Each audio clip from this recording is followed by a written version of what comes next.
Este templo de amor e de paz, que ao despertar de um novo homem nos induz, te conclama, irmão, de última hora, a ingressar nesta seara de luz.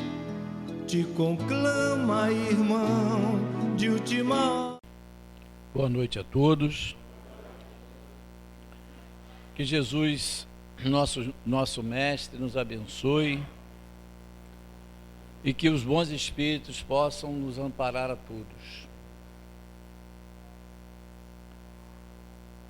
No dia 30 de janeiro de 1948, na cidade de Nova Delhi, na Índia, ocorreu um fato que até hoje repercute na história da civilização. O grande líder indiano, o homem que conseguira libertar a Índia do domínio inglês, utilizando o recurso da paz e da não violência, Mahatma, conhecido grande alma, Gandhi, é assassinado por um compatriota hindu como ele e verte naquele momento a sua última exclamação: ó Rama, ó Deus, e falece.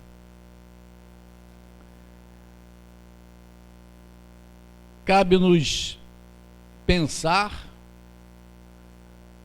como pode a nossa sociedade dar àqueles que lutam, que trabalham pelo amor e pela paz, o inverso da proposta dos grandes missionários. Jesus, que trouxe para a terra a mensagem do amor e da fraternidade, da igualdade e do perdão, 2000 anos antes de Gandhi, também, em nome do amor, em nome da sua mensagem, sofre a violência como se fosse a resposta da terra àqueles que, em nome de Deus, trabalham em favor da humanidade. E nós, que hoje nos encontramos no início, vamos dizer assim, do século XXI, temos todo esse passado de muitas conquistas, mas também de muitas violências. A mensagem do Cristo veio à Terra e foi irrigada com o sangue do seu fundador, com o sangue dos que seguiram o Cristo. E assim tem sido até hoje, podemos assim dizer. Muitas vezes, aqueles que trabalham pelo bem sofrem ainda hoje os ataques da incompreensão, da violência, como se quisessem como se os homens quisessem calar a mensagem de Deus, que através dos seus discípulos vem à terra. Lembramos de Joana d'Arc, de João Hus e de tantos e tantos trabalhadores da mensagem de Jesus, que também ofereceram a sua vida em favor da humanidade. E nós que estamos, portanto, neste teatro de muito progresso, mas ainda de muitas dificuldades.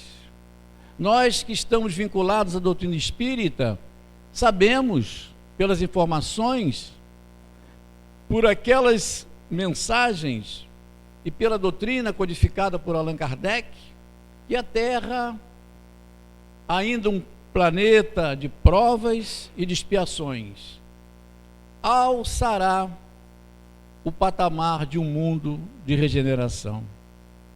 E essa promoção se dará nos dias que correm. Exatamente quando?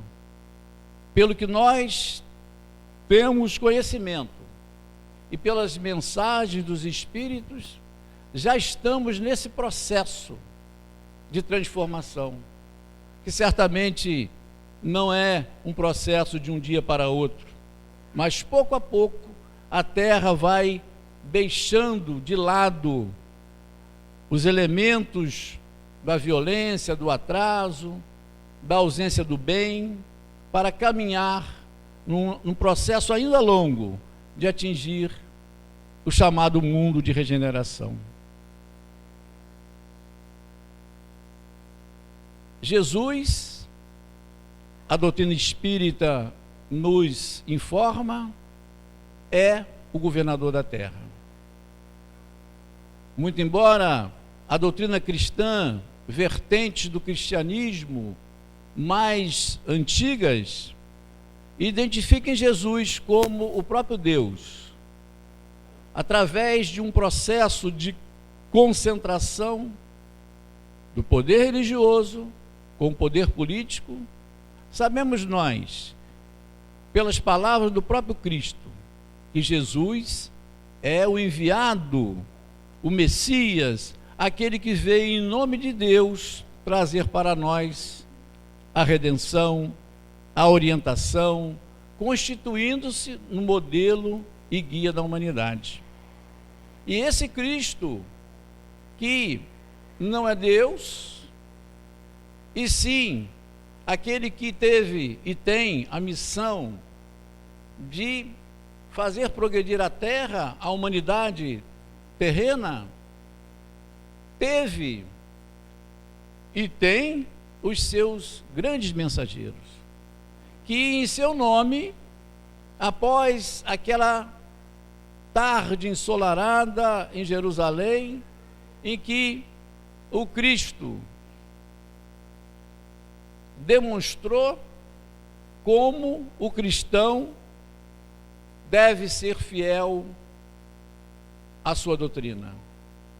Vitimado, acabou sendo assassinado em nome daquelas doutrinas que não desejavam perder as suas hegemonias, a aliança do poder político com o poder religioso.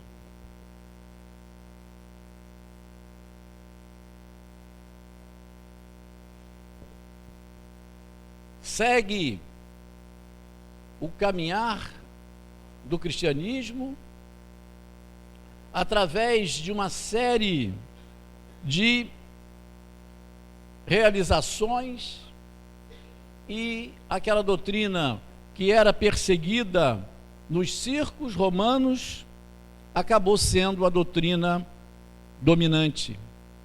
E exatamente nesse período em que o cristianismo sai da sua posição de viver na clandestinidade e alcança os foros de doutrina oficial do Império Romano, no século IV depois de Jesus, essa doutrina, pouco a pouco, foi perdendo, não a sua integridade, mas aqueles que começavam e que continuaram a mensagem de Jesus, começaram a adaptá-la, e o cristianismo foi pouco a pouco sendo absorvido, vamos dizer assim, pelas instituições romanas, gerando uma religião de Estado, uma religião muito vinculada aos poderes materiais.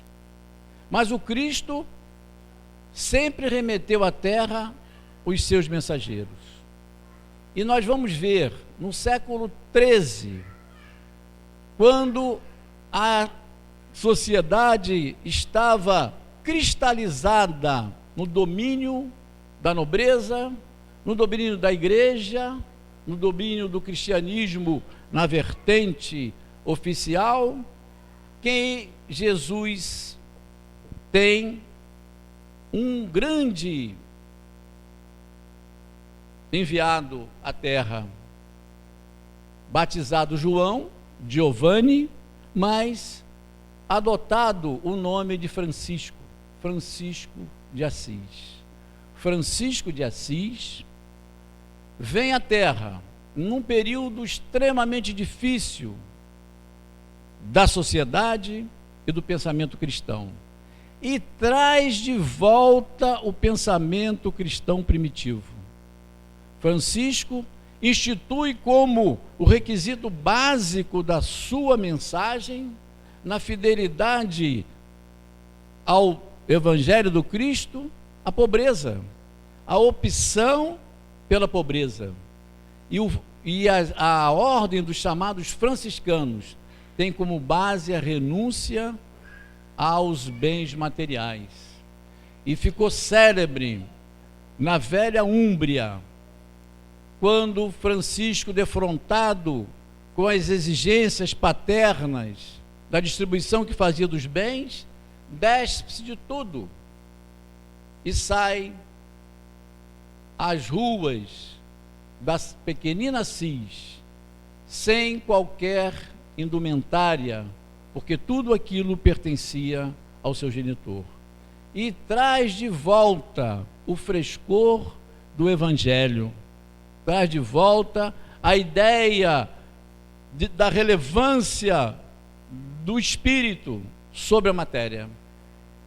E muito embora Francisco, o futuro São Francisco, tivesse tido uma vida física muito curta, cerca de 40 anos, 42, 44 anos, trouxe para a humanidade aqueles elementos do cristianismo, particularmente na questão do desapego aos bens materiais.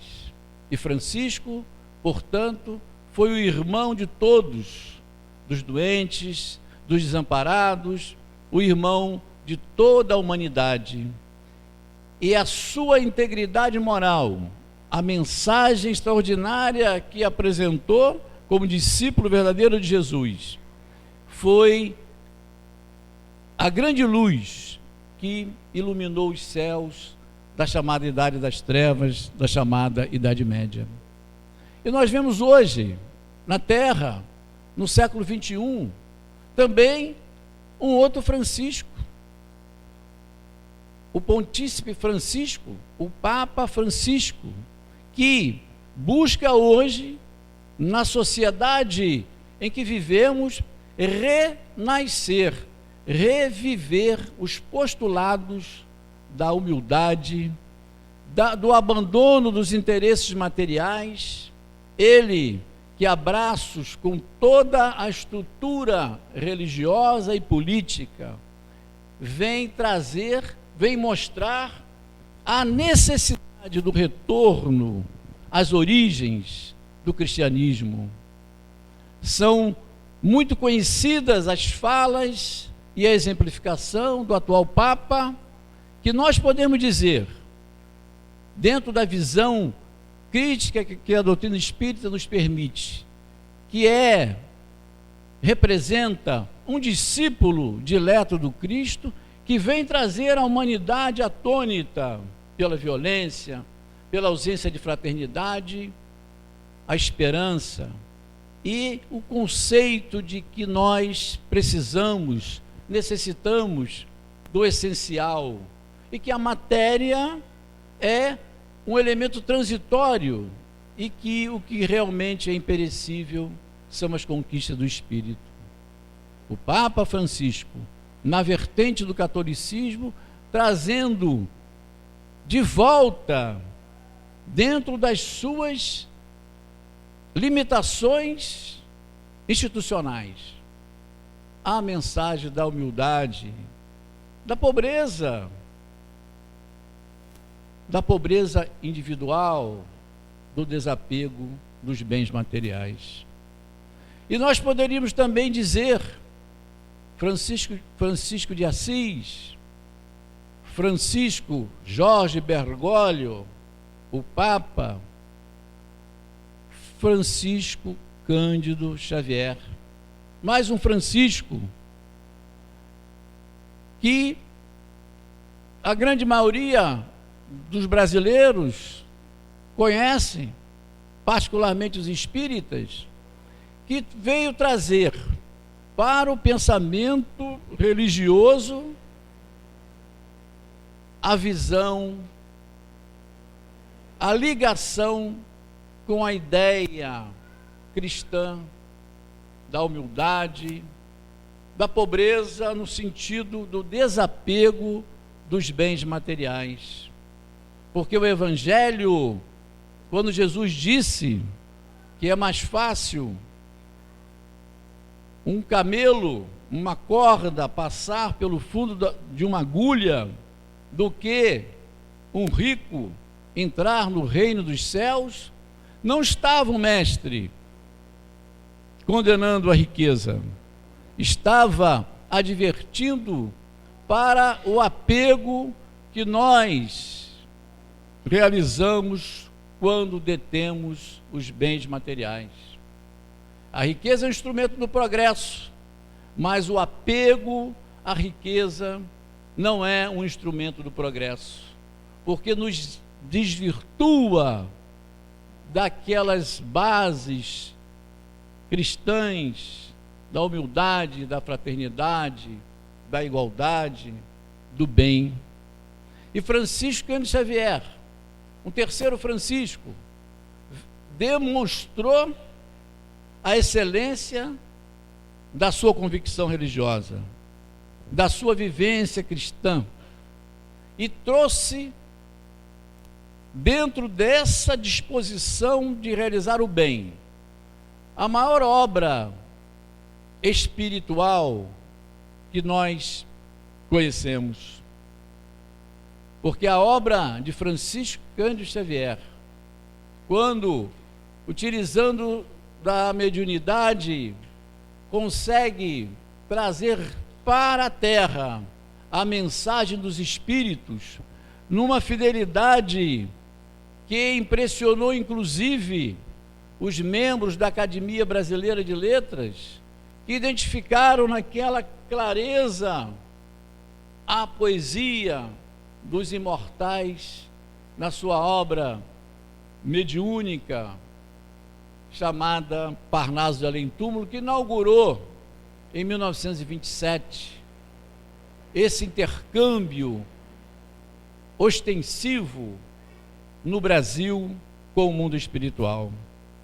Mas Francisco Cândido Xavier não se limitou a ser o grande médium da psicografia e transformou-se num modelo, num exemplo que foi seguido e é seguido por todos, particularmente os espíritas.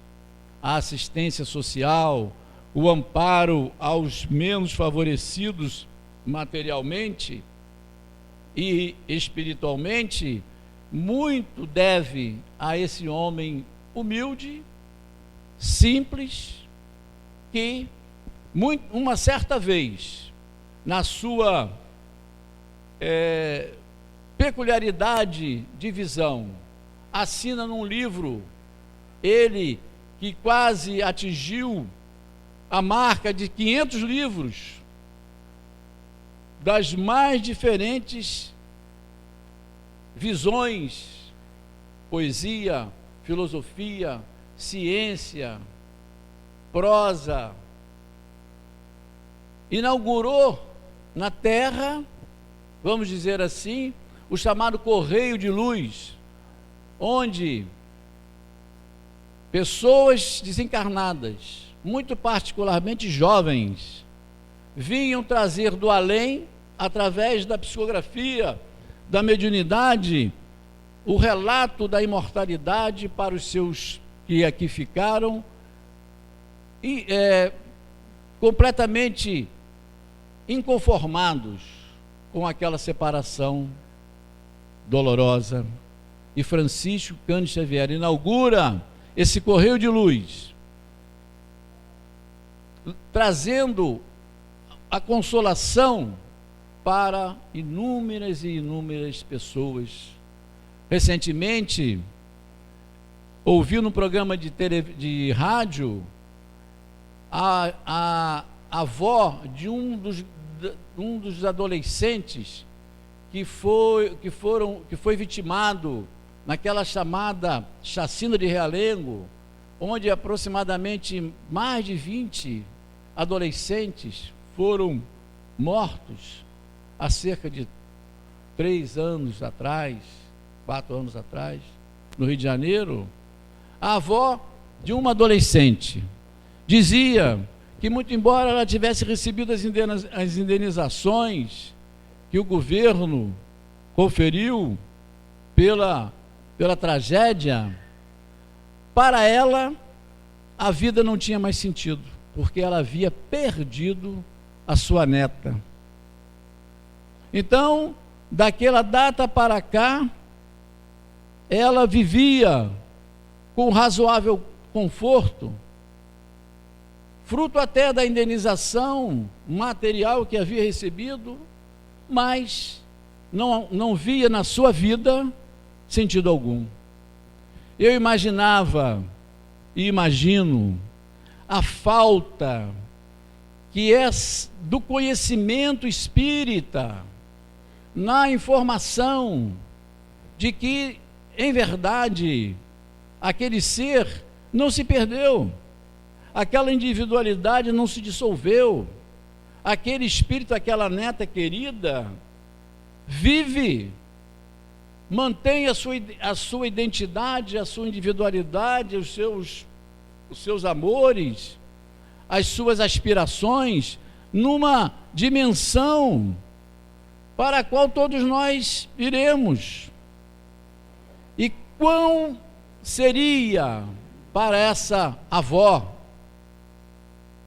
consolador a ideia, a convicção de que a morte, em realidade, é uma aparência, porque na verdade só existe morte do corpo, e podemos dizer mesmo que nem isso, porque a matéria se transforma em outros elementos.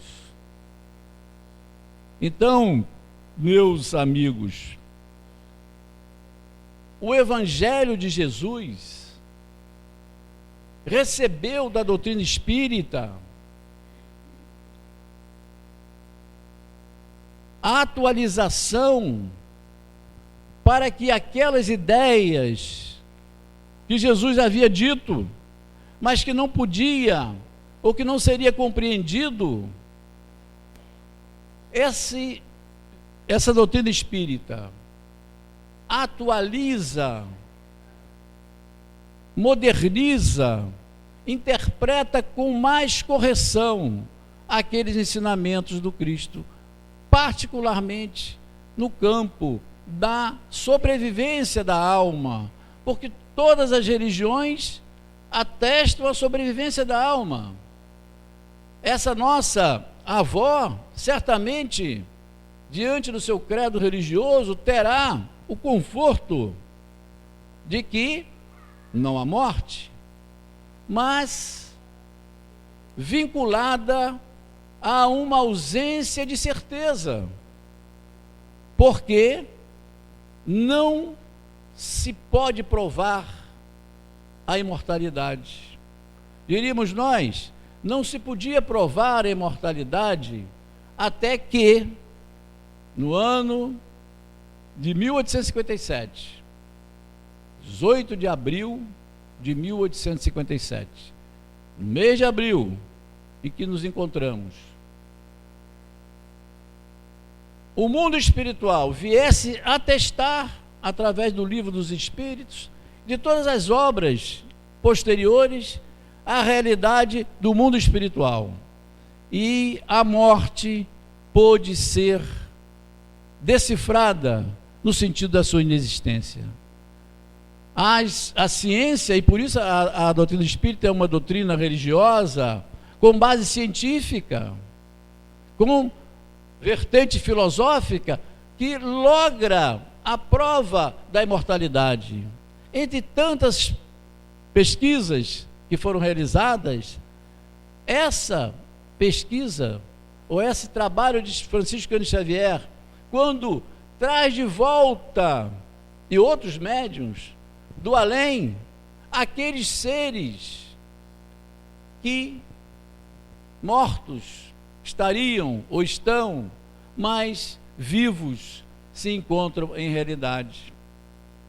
Então a doutrina espírita, nós podemos dizer, sem erro, de caminharmos num aspecto do proselitismo, é uma necessidade do ser humano. Necessidade porque traz essas realidades que são inerentes à nossa condição. Queiramos ou não acreditarmos na existência dos espíritos, acreditarmos na sobrevivência da alma, nós sabemos que essas realidades existem. O mundo espiritual não é um mundo longínquo da Terra. São mundos, o mundo material e o mundo espiritual, que se interpenetram. Mundos que têm leis que se afinizam. E quantas vezes o mundo espiritual se faz presente e atesta a realidade para a educação nossa e para o fortalecimento da nossa fé.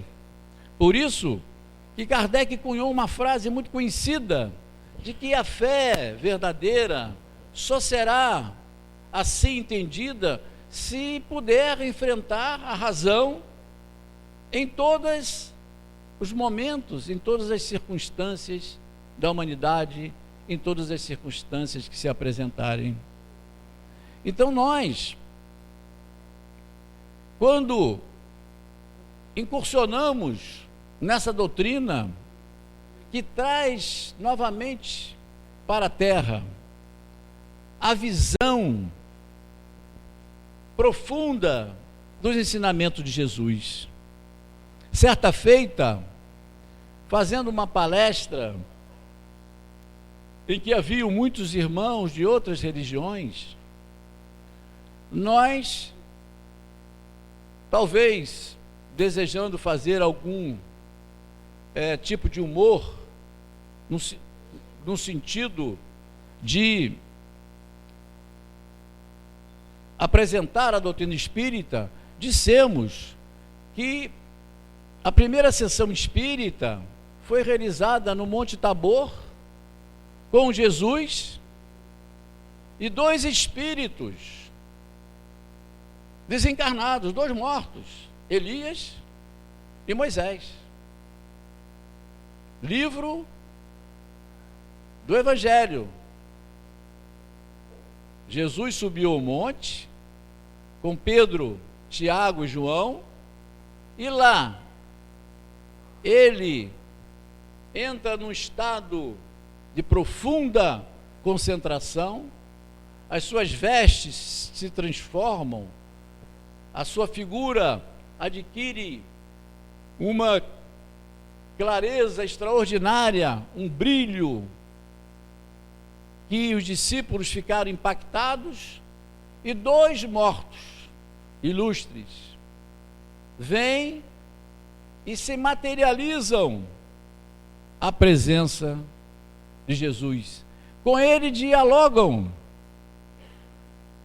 com ele conversam, de tal forma essa presença foi real, e o Evangelho nos diz isso a todas as letras, sem qualquer possibilidade de outra interpretação, que João e Pedro e Tiago falaram para o mestre: mestre, a noite vem, faremos tendas para que Moisés e Elias e tu fiquem abrigados. Como pode duvidar da comunicação dos espíritos, dos mortos, se o próprio Evangelho nos diz com todas as letras dessa comunicação, desse diálogo com dois mortos? E nessa reflexão, o nosso amigo, naturalmente dentro da sua vertente religiosa, nos disse que o fato não deve ter acontecido assim.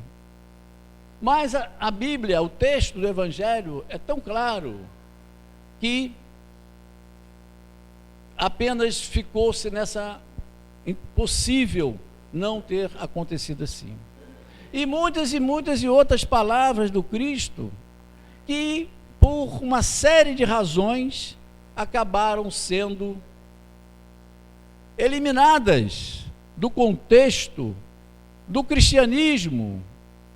E nós nos lembramos quão bom seria que essa avó pudesse, não numa adesão à doutrina espírita, mas que pudesse ter essa certeza da imortalidade e da possibilidade de encontrar com a sua neta, de com ela sanar a saudade e caminharem unidas nesse progresso a que todos estamos destinados. A doutrina espírita, podemos dizer, e Emmanuel, num livro, como todos, chamado Caminho, Verdade e Vida, psicografado por Francisco Cândido Xavier, diz que o Evangelho de Jesus, e é uma questão muito interessante, porque de uma certa forma, nós examinamos o Evangelho como um texto destinado às reuniões, quando vamos ao agrupamento religioso, seja de qualquer vertente cristã ou não, mas particularmente do cristianismo, do espiritismo, do catolicismo, do protestantismo, esse conhecimento, essa utilização do Evangelho se apresenta para nós como temas de reflexão, temas de estudo.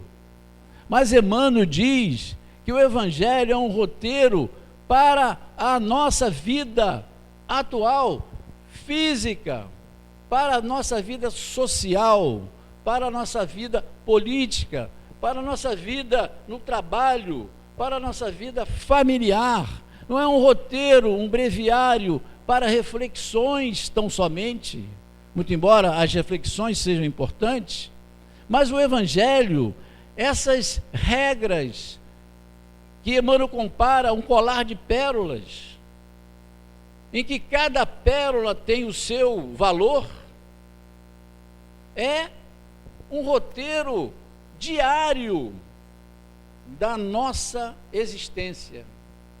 E não há nenhum campo de atuação em que não possamos utilizá-lo como a orientação que Jesus trouxe, retratando a sabedoria cósmica, a sabedoria universal.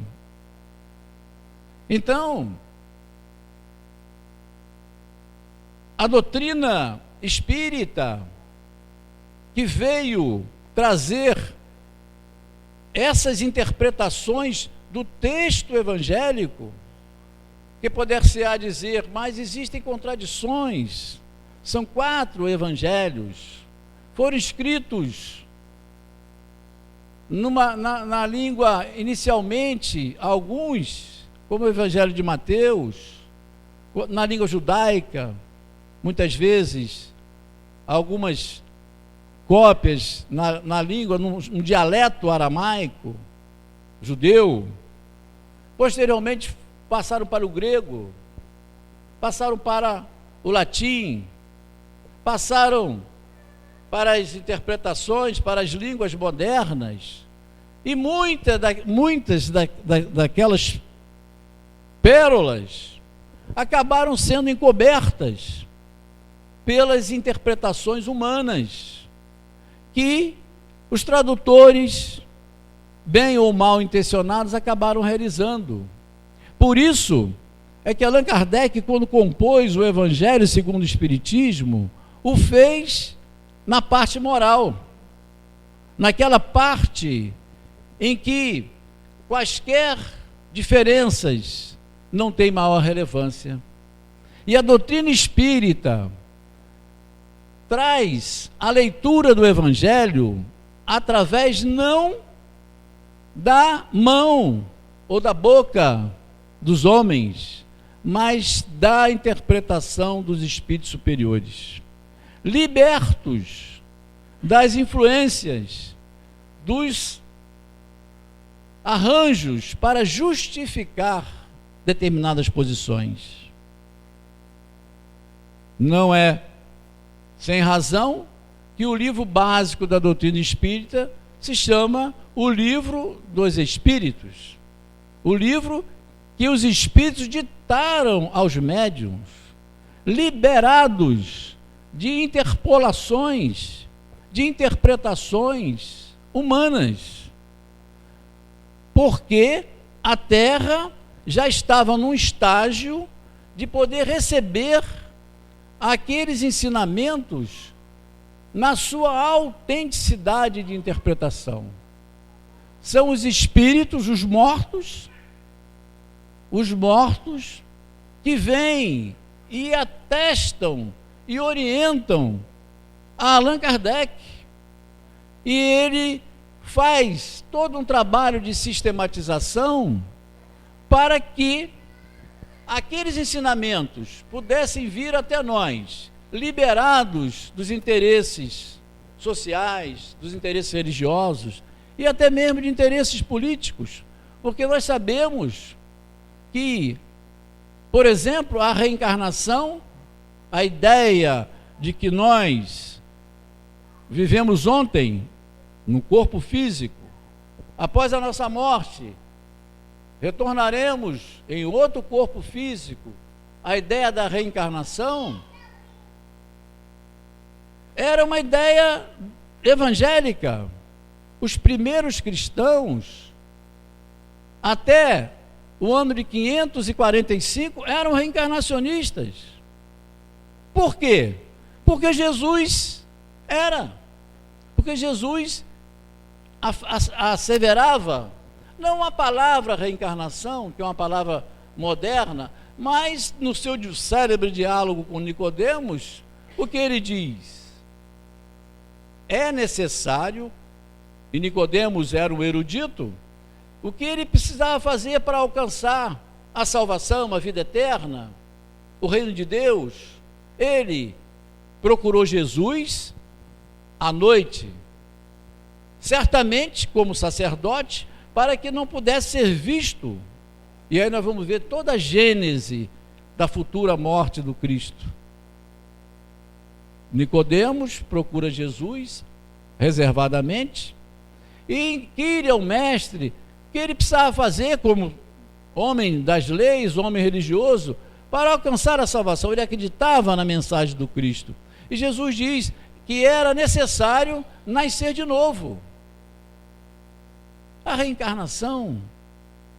E tanto Jesus se referiu nascer no sentido material, que Nicodemos diz: mas mestre, como pode um homem velho voltar ao ventre da sua mãe? Prova evidente, literal do Evangelho, que ele entendera que Jesus disse que era a habitação em outro corpo. Como eu, velho, vou voltar ao ventre da minha mãe? E Jesus diz uma frase muito clara: Tu és mestre em Israel e não sabes isso? Porque a doutrina reencarnacionista é a doutrina das civilizações antigas, da Pérsia, da Índia, do Egito, e a própria cabala judaica contempla a reencarnação. A cabala era uma espécie de jurisprudência dos rabinos, uma espécie, assim, hoje nós podemos dizer assim, um curso de pós-graduação, em que os rabinos bebiam nas fontes daqueles ensinamentos das religiões enobrecidos, e portanto Nicodemos deveria saber, era um rabino, o que aconteceu com a reencarnação, com essa ideia que iria trazer a consolação para tantas e traz. No ano de 545, num concílio na cidade de Constantinopla, por maioria, a doutrina da reencarnação acabou sendo banida do pensamento evangélico. Num congresso religioso dirigido pelo imperador Justiniano, vemos aí que um congresso religioso que definiria os rumos do cristianismo foi dirigido, vamos dizer assim, presidido pela autoridade política militar do imperador Justiniano. E por uma série de circunstâncias que não cabem aqui aduzir, a ideia da reencarnação foi eliminada do pensamento cristão. E até hoje, os nossos irmãos católicos, protestantes, de todas as denominações, não acolhem a reencarnação, fruto de uma interferência humana numa ideia do Cristo. E nós poderíamos dizer, apenas como uma referência, que a ideia da reencarnação perdeu foros de cidadania, porque se eu terei que quitar o meu débito numa existência futura, a autoridade religiosa não poderia me absolver, não poderia compensar o meu erro nessa encarnação. Em nome, portanto, de um fortalecimento do cristianismo como religião, aboliu-se a reencarnação. 1000 anos depois, um pouco mais, abre-se as portas dos túmulos, e essa reencarnação eliminada, a ponto de que o reencarnacionista seria queimado numa fogueira. 1857, a reencarnação, que não é uma criação da doutrina espírita, porque Jesus foi um dos reencarnacionistas, mas antes dele muitos outros.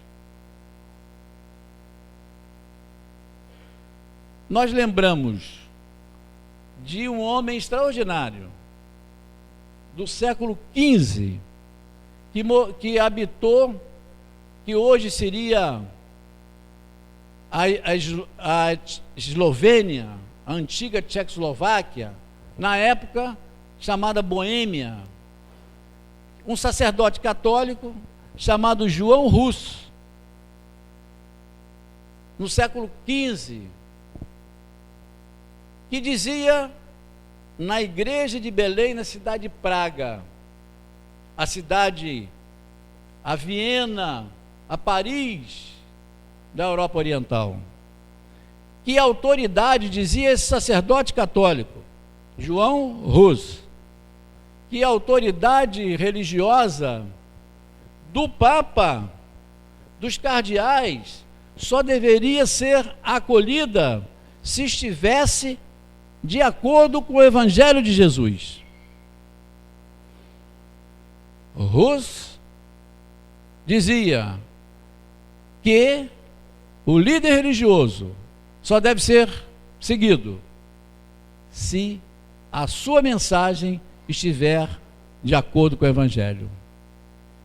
E Hus acabou sendo envolvido em um processo e no ano de 1431 foi queimado vivo na cidade de Constança, porque se recusara a desdizer as suas afirmações.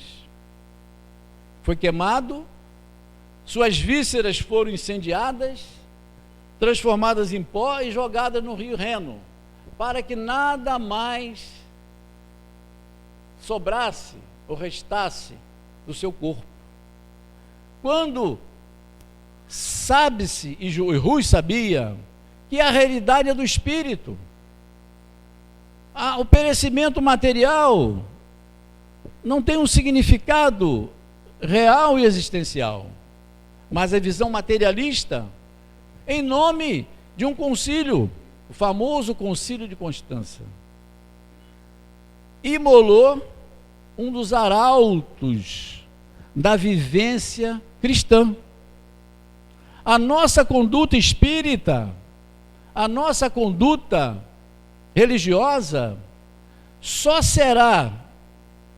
deverá ser respeitada, seguida, se estiver afinizada com as orientações do Cristo.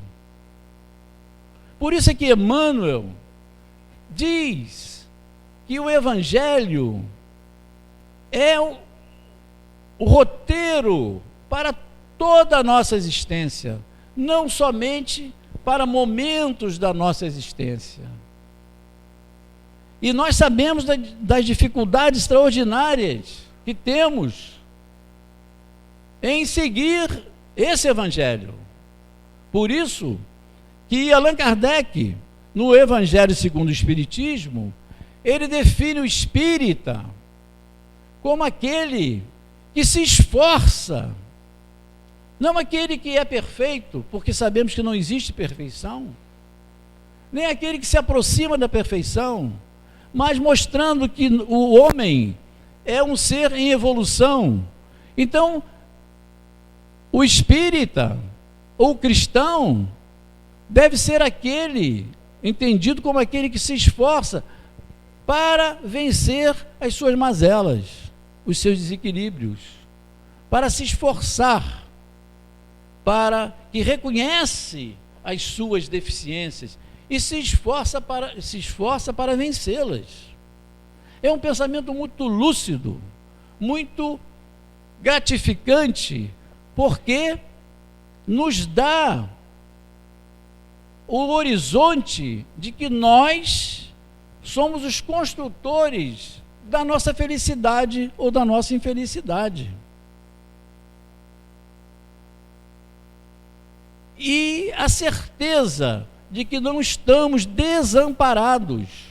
O grande palestrante, muito requisitado hoje, jovem ainda, Haroldo Dutra Dias, diz numa das suas palestras extraordinárias que é verdade que a doutrina espírita nos diz que nós somos os construtores do nosso destino. É uma realidade, mas nós não podemos prescindir do amparo do mundo espiritual, do amparo de Deus. Nós somos criaturas que temos um potencial, mas somos muito carentes. E aí é o conceito franciscano da humildade. Nós precisamos do vínculo com a divindade, do vínculo com os bons espíritos, para que possamos ser ajudados no caminhar para vivenciarmos o Evangelho, o bem, na sua interpretação mais correta. E por isso é que a doutrina espírita traz como um postulado que todos conhecemos, que a salvação está na caridade. Não está no conhecimento, não está na prática religiosa, está no bem, no exercício do bem.